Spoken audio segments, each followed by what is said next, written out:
If you don't like getting caught in a storm, but still love learning about them, keep watching to find out why hurricanes are getting stronger.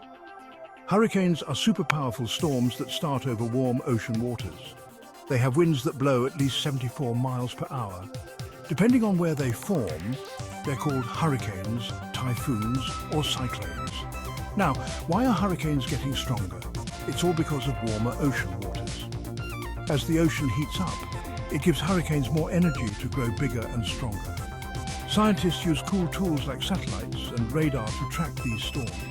They can predict where a hurricane will go and how strong it'll be. This helps people get ready and stay safe. Remember, as our planet gets warmer, we're likely to see more intense hurricanes. So, always stay informed and follow safety tips. Keep learning and stay curious. See you next time, future weather warriors.